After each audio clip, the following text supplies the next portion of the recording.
এই শাকটা বন্ধুরা কে কে চেনো বলবে, কি শাক আছে নামটা কমেন্ট বক্সে কমেন্ট করে জানাবে আমাকে। এই যে এটা আমি কী দিয়ে করবো, কীভাবে করব সেটাই তোমাদের সাথে শেয়ার করব। তাহলে চলো এই শাকটাকে আমি এই পাতাগুলো আর এই ডোকগুলো কেটে কেটে নেবো এইভাবে। এই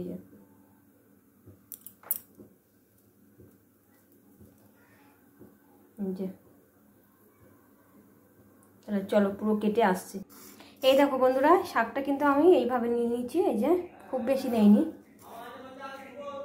চলো এবারে এটাকে খুব ভালো করে কিন্তু ধুয়ে নেবো, ধুয়ে তারপরে কি করব তারপর দেখাবো। চলো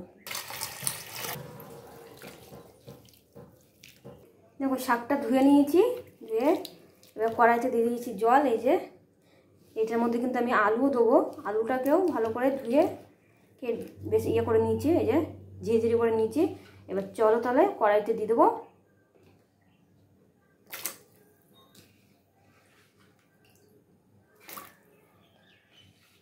খুব বেশি কিন্তু আমি সিদ্ধ করবো না, ওই একটা হালকা সিদ্ধ করে জলটা জাস্ট একটু ফেলে দেবো।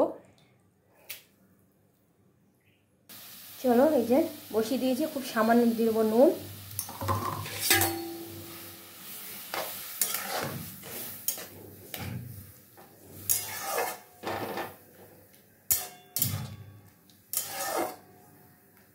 চলো এটা আস্তে হোক, তারপরে আসছি। এই দেখো বন্ধুরা এটা কিন্তু হয়ে গেছে, নামিয়ে দেবো। তাহলে চলো সিদ্ধ হয়ে গেছে আমার।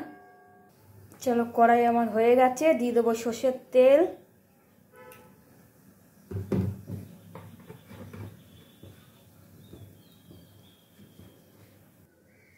দিয়ে দেবো কালো জিরে আর একটা শুকনো লঙ্কাকে দু টুকরো করে নিয়েছি।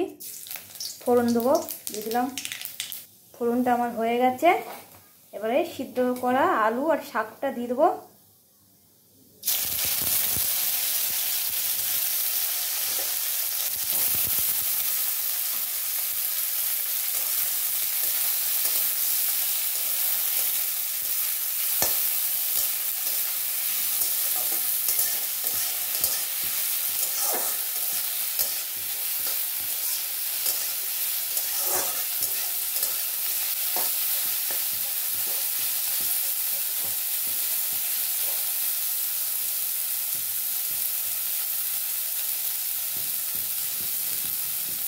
চলো নুন দিয়ে দেবো, অল্প করেই দেবো, তার কারণ আগের সাথে নুন সিদ্ধ করার সময় দিয়েছিলাম, এখন অল্পই দেবো। আমি হলুদটা কিন্তু একটু পরেই দেবো। চলো নাড়িয়ে দিই।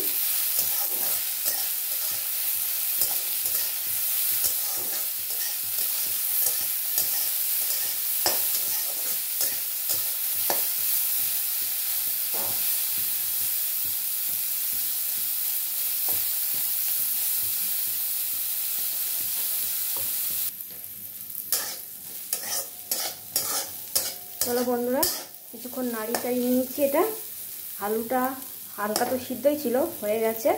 এবার দেবো হলুদ। এই যে হলুদটা কেন আমি পরে দিলাম, তার কারণ কড়াইতে না লাগবে, যার জন্য। কড়াইতে হলুদ দিলেই দেখবেন লেগে যায়, এই জন্য পরে দিলাম। হলুদ দিয়ে দিলাম, এবারে নামিয়ে দেবো। আর একটু কিছুক্ষণ ভাজা করে আর একটু ভেজে নেবো। আর একটু দিলাম হলুদ।